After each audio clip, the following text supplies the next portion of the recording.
Well, hello there. Welcome back to another vlog. Not walking. No, I actually already went on my walk. I just wanted to listen to a podcast. The last week, I've been vlogging on my walks, and I've been talking and talking and talking. I don't get to listen to my podcast, but also, as I said in yesterday's vlog, which I don't even know if I'm going to post. Now I think back, until I get sit down and go to edit it, I feel like yesterday's vlog was so funny. The topic I wanted to talk about was distractions, and how like I have so many distractions here at home and in my life that I feel like is one of the biggest reasons why I don't get a lot of stuff done after stream hours. But then like the entire walk, I was distracted. Like there were so many people like walking around, walking their dogs, riding their bikes, and like there were a couple of people that like said hi to me or started talking to me. A few people saw me with the camera and were like, "Are you YouTuber? Are you vlogging? What are you doing?" Like, you know, or they kind of give me the look like, what you doing over there, you know, kind of thing. That even like me vlogging yesterday, I was distracting, and I feel like I didn't get cohesive rant. I didn't get like all my points out. The distractions on the walk, I don't get my clear and concise ideas out. So today I decided to just go for my walk, listen to my podcast, get home, grab a cup of coffee, sit back here and hang out with you guys uninterrupted. So the vlog will be on the back patio today. So Tiffany got the mail yesterday, and in the mail was a check. We officially sold our travel trailer. Like official, money in hand, done. It was a long process. We started it back in March after the last NASCAR race, and we took it to a consignment because I honestly didn't want to deal with the phone calls and the text messages and having to meet people to show the trailer or take the trailer out and sit it somewhere for a weekend. Let them take their cut. They do all the legwork for us, and they did. They put it in all the trader magazines and websites, and advertise the crap out of it because they want to make the sale. And we got just about what we wanted for it. We had a specific number in our head. We made in the first 3 or 4 years, 5 years, we made like double payments, so we paid it down really quickly. So what we owed on it versus what the value of it was, there was definitely some wiggle room there. So we had a number in our head that we were kind of shooting for. We're like, we'd like to get this much, but really we were okay with maybe a little bit less, and that's why we you aim high and get negotiated down. So anyway, it worked out in our favor. It was perfect. We got what we wanted for it. That is done. And of course, the number one question on everyone's mind is, wait, are you done camping? Are you buying another trailer? Are you what are you doing? Because in the past I've talked about selling that and getting a toy hauler. And the idea was getting a toy hauler for the dirt bikes, get a RZR or side-by-side, that kind of thing. But to be honest with you, some conversations that Tiffany and I have had in the last couple of years really kind of opened my mind to things I already know about myself, but to hear it come from her in a different perspective is like, you're right, I know this, and you're right. You just, and that basically is that I love doing the thing. I love doing the, Bryce, just came downstairs. I love doing the thing, right? I love camping. I love riding dirt bikes. I love, insert the thing.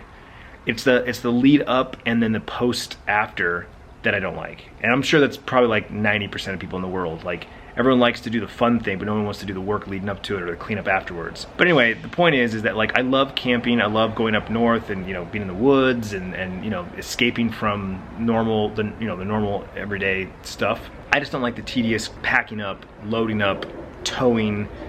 Even though my truck tows my trailer fine, it is very heavy, and I felt it. Like my truck physically, like I felt the trailer back there.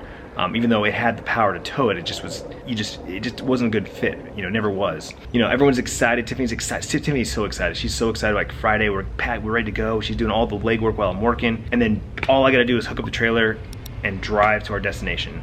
And I always was just like not bummed out, but just not excited to go. And I never could put my finger on it. In fact, just even like the trip we took to Tucson last week or 2 weeks ago, same thing. Like, and we'll talk about that another day. But like the point is that specifically about the trailer was that I love the camping aspect of it. I don't love owning a trailer. I said the same thing about the boat when we went to Lake Powell.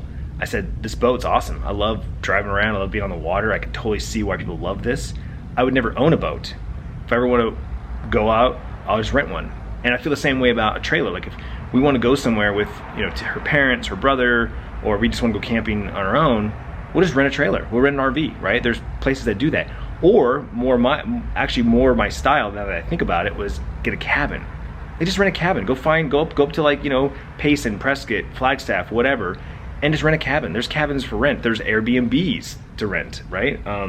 We've done the Christmas, the holiday one, where we rented it with, like, you know, 4 or 5 other families. Like, they exist. I don't have to own a trailer. I feel like to own something like that, you need to use it a lot to have that inherent value. And we weren't, you know, we were using it maybe 5 times a year.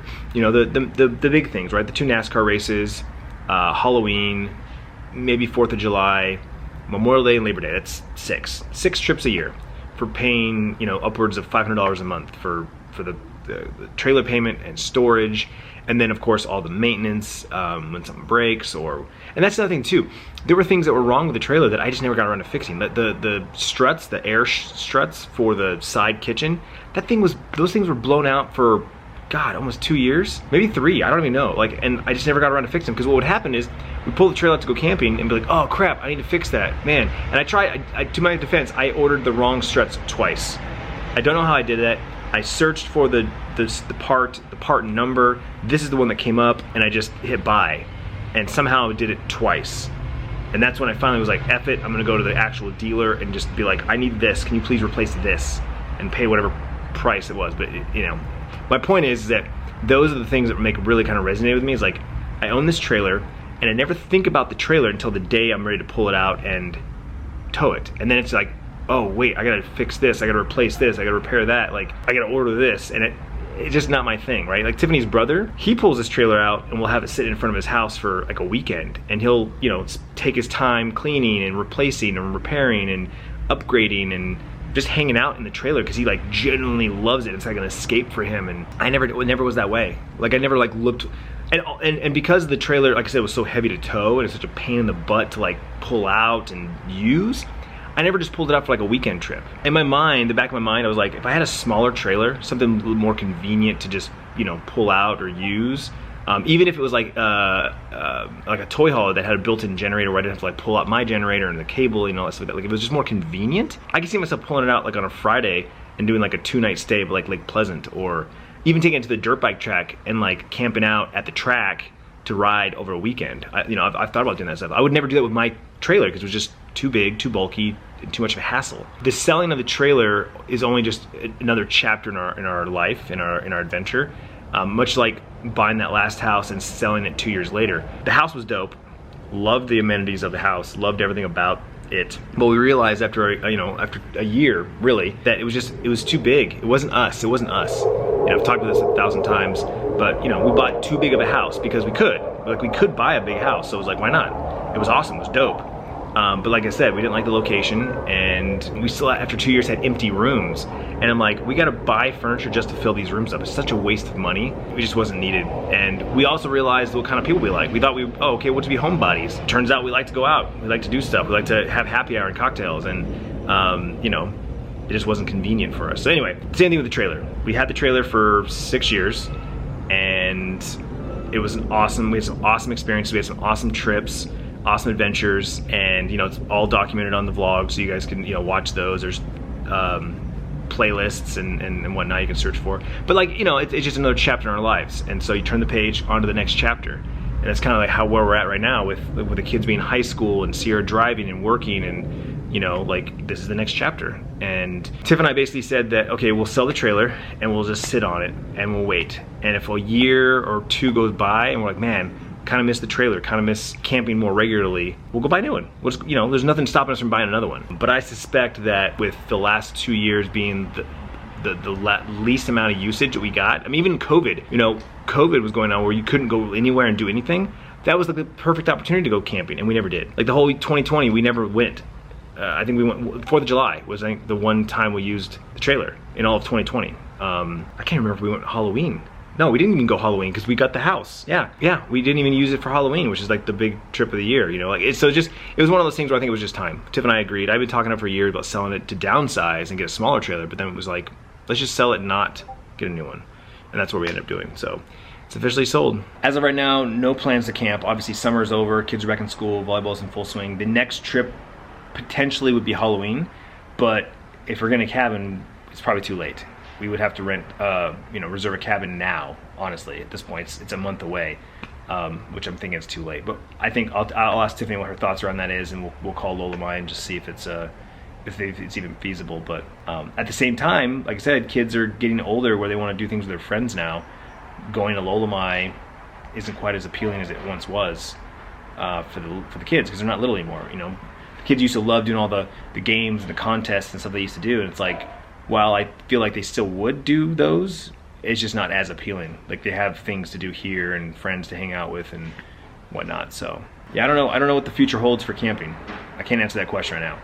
All I can say is that we do enjoy it, and I can't imagine us not doing it at some point. I just think we're like waiting kind of for the dust to settle with, like, you know, this house. We just got the yard done, and COVID's still a thing. You know, unfortunately, we're coming into the last part of 2021 and almost 2 full years of this pandemic. And you know, I hate to say it, but it's not going away. We're just living with it. This is the new normal. You know, I hate it because unfortunately politics got involved, and it became, everything's political now. Everything's political, and there's tension everywhere, there's stress everywhere, there's crap talking and hate, and I hate that. I really do. So anyway, yeah, we'll see what the future holds. So stay tuned. All right, fresh snips. Got a haircut. Not really a haircut, just a buzz on the side and a trim on the top. And then a little boba tea. This is literally your first time? Yeah. Okay. Because Sierra got it before, she said it was good, and I was like, okay, I want to try it. So you got it blended though, right? Blended, yeah. Blended with water or milk? What do you got going there? There's water, okay. Because milk, like, I feel like wouldn't go good with the flavors I got. Okay, cool. Good luck. I ain't good boba. Tastes good though. Tastes good. All right. Well, that's all matters then. I got a piece. Juicy. Weird. Pops in your mouth? Yeah, it just pops, and there's the little, like, yep, plastic thing. It's not plastic. Not plastic, but like, yeah. Yeah. The jelly. That's good.